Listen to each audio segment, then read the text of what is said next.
सुभान अल्लाह, क्या कारीगरी है। इस फनकार ने तो खुदा की कुदरत को ही बदल कर रख दिया। इस कारीगर को हम 5 लाख नहीं 50 लाख देंगे। और मेरे प्यारे दोस्तों, क्या हालचाल, सब मजे में? और अगर नहीं भी हैं तो कोई बात नहीं, इस वीडियो को देखकर हो जाएंगे, क्योंकि आज की इस वीडियो में हम आपको कारीगरों और कुछ बेवकूफों के ऐसे ऐसे बेवकूफी भरे कारनामे दिखाएंगे जिनको देखकर आपका भी हंसते हंसते पेट दर्द हो जाएगा। लेकिन बॉस, इसके लिए आपको वीडियो को पूरा अंत तक देखना होगा, क्योंकि लास्ट में तो और भी ज्यादा मजा आएगा। तो चलिए फिर बिना टाइम वेस्ट किए शुरू करें हम आज की इस मजेदार वीडियो को। दोस्तों, अभी के टाइम पर लगभग सभी लोग अपने घरों में सीट टॉयलेट ही बनवा रहे हैं। अब यही बात सोचकर ये भाई साहब भी सीट टॉयलेट ले आए, लेकिन इन्होंने जिस मिस्त्री से टॉयलेट बनवाया वो कुछ ज्यादा ही दिमागदार निकला और उसने ऐसा टॉयलेट बना दिया। अब इस टॉयलेट को देखकर तो मकान मालिक पर खून सवार है, लेकिन मिस्त्री फरार है। दोस्तों, लॉकडाउन के टाइम पर स्कूलों की ऑनलाइन पढ़ाई चल रही थी। अब इसी पढ़ाई के चलते एक पिता ने अपने बच्चों से पूछा कि बेटा, आज तुमने ऑनलाइन क्लास में क्या सीखा? तो इस पर बच्चों ने अपने पापा के सामने उनके आज के ज्ञान को इस तरह से बताया कि भाई साहब, मेरी तो अभी तक हंसी नहीं रुकी। और दूसरे वाले बच्चे ने तो बिल्कुल कमाल ही कर दिया।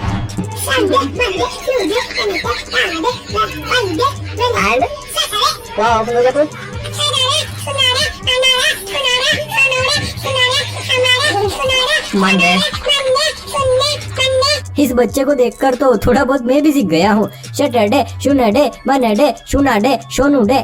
बस सुनाएगा क्या? दोस्तों, बहुत सारे लोगों का ऐसा सोचना होता है कि पढ़ाई लिखाई का जिंदगी में कोई भी मतलब नहीं है, और मान लो अगर कभी पढ़ाई कर भी ली तो कौन सी नौकरी लग जाएगी। लेकिन दोस्तों देखो, मेरा मानना तो ये है कि पढ़ाई लिखाई का मतलब सिर्फ नौकरी करना ही नहीं है। अरे, चोरी करने में भी पढ़ाई चाहिए। अब जैसे कि आप इन चोरों को ही देख लीजिए, ये बैंक में ATM मशीन चुराने गए थे, लेकिन बेचारे पढ़ाई के अभाव के कारण गलती से पासबुक प्रिंटिंग मशीन उखाड़ लाए। और जरा इस व्हाइट शर्ट वाले चोर को तो देखो, ओहो हो, कैसे सीना तान कर खड़ा है, जैसे ये चोर नहीं बल्कि खुद ही पुलिस वाला है।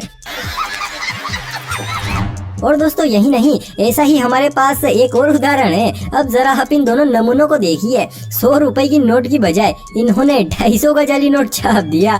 सच में अगर इस दृश्य को मोदी जी देख लेना तो भाई साहब वो भी सिर्फ एक ही बात कहेंगे, भाइयों बहनों, यह देश बदल रहा है। दोस्तों, हमारे भारत देश में जनसंख्या की काफी ज्यादा वृद्धि हो गई है, और ये खास करके लॉकडाउन में हुई। अब इसी बढ़ती हुई जनसंख्या को रोकने के लिए सरकार कई तरह के नियम बना रही है, जिसमें से एक नियम ये भी है कि एक आदमी को 2 से ज्यादा बच्चे पैदा नहीं करने चाहिए। अब इसी बात को लोगों तक पहुंचाने के लिए सरकार कई तरह की कोशिशें कर रही है, जिसमें से एक कोशिश ये भी है कि 2 बच्चे हैं मीठी खीर, कि 2 बच्चे हैं मीठी खीर, भैया बाकी सब बवासीर।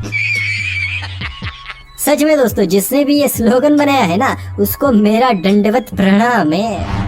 दोस्तों, भारत की आधी से भी ज्यादा सड़कें ऐसी हैं जिन पर गड्ढे पड़े हुए हैं, लेकिन फिर भी नगर निगम उन पर तनिक भी ध्यान नहीं देता। अब इसी चीज से परेशान होकर इन लोगों ने एक दिमाग लगाया और जहाँ जहाँ भी गड्ढे थे वहाँ पर पेड़ लगाने शुरू कर दिए। भाई, अब तो सड़कों पर भी फल लगेंगे, लेकिन मेरे ख्याल से इन फलों पर भी सरकार का ही राज होगा। अगर वीडियो देखकर थोड़ा सा भी मजा आ रहा हो तो भैया साथ में लाइक भी करते रहना। चलिए दोस्तों, ये सब तो चलता रहेगा, लेकिन मैं आपसे एक बहुत ही सरल या फिर आप इसे कठिन समझे, जो भी है वो सवाल पूछना चाहता हूँ। आप इस इमेज को बड़े ही ध्यान से देखिए और कमेंट में मुझे बताइए कि आखिर इस इमेज में मिस्टेक क्या है। अगर आपने मिस्टेक जो बता दी ना, तो भाई समझो मेरी नजर में आप दुनिया के सबसे दिमागदार आदमी हो। तो जल्दी से मिस्टेक ढूंढकर कमेंट में बताइए। दोस्तों, एक और सरकार अपने स्वच्छ भारत मिशन के तहत लोगों के घरों में शौचालय बनवा रही है, और दूसरी ओर ये महान लोग शौचालय का ऐसे इस्तेमाल कर रहे हैं। भैया, अब शौचालय में दुकान कौन लगाता है? हमारे यहाँ ऐसा ही होता है। दोस्तों, RCC रोड अक्सर बनाने के कुछ ही सालों बाद बीच में से फट जाते हैं। खैर, अब तो ऐसा नहीं होता है, क्योंकि ठेकेदार सड़कों के बीच में कट लगाने लगे हैं, लेकिन पहले अक्सर ऐसा ही होता था। जैसे कि अब आप इस सड़क को ही देख लीजिए, यहाँ पर ये सड़क फट गई थी, तो फिर क्या, किसी तेजस्वी पुरुष ने आकर इसको टेप से चिपका दिया। वाह भाई, मानना पड़ेगा, क्या दिमाग लगाया है। अब तो ये सड़क भी अमर हो गई। दोस्तों आपको पता हो तो सड़कों के दाएं बाएं और बीच में सफेद कलर की पट्टियां बनाई जाती हैं ताकि रात को वाहन चलाते हुए लोगों को अपनी सही साइड का पता चल जाए। लेकिन दोस्तों जरा आप इस सड़क को देखिए, भाई सड़क पर पट्टी बनाने वाले मजदूर के पास इतना सा भी टाइम नहीं था कि वो इस डाली को हटा दे। लेकिन चलो कोई ना, इसी बहाने सड़क पर डिजाइन तो बनी। ये बड़ी अच्छी बात कही आप। दोस्तों हम इंसानों में तो देखो सभी के परिवार होते हैं कि ये हमारा परिवार है और ये आपका परिवार है। लेकिन दोस्तों क्या आपने कभी गांव और शहरों का परिवार देखा है? नहीं देखा?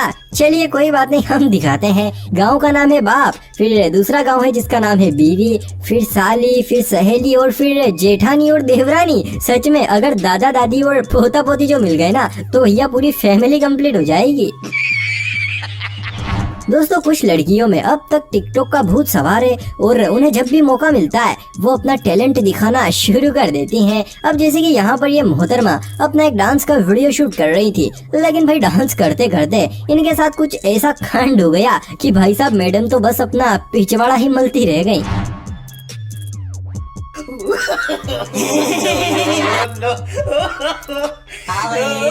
कैसी लगी?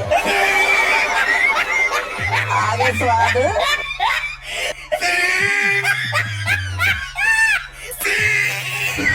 दोस्तों जिंदगी में ऐसे बहुत सारे काम होते हैं जो कि हमें दूसरों से छुपा कर करने पड़ते हैं, जैसे कि टॉयलेट। ये जिंदगी का एक ऐसा दूसरा काम है जो हमें लोगों से छुपा कर करना पड़ता है। और हाँ, मैंने दूसरा बोला, पहला नहीं बोला।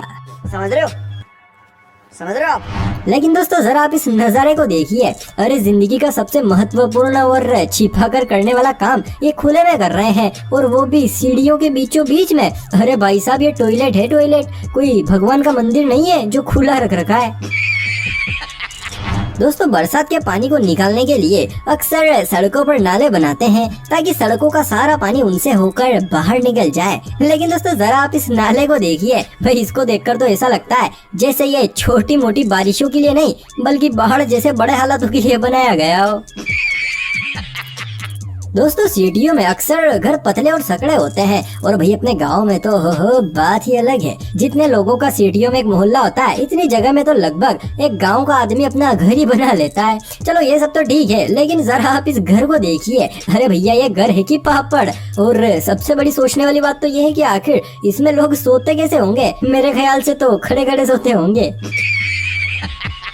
लेकिन देखो भाई असल इनाम का हकदार तो मिस्त्री है, क्योंकि भैया ये मुजस्सिमा तो उसी ने तैयार किया है, तो फिर इनाम तो बनता है गुरु। बात तो सही है।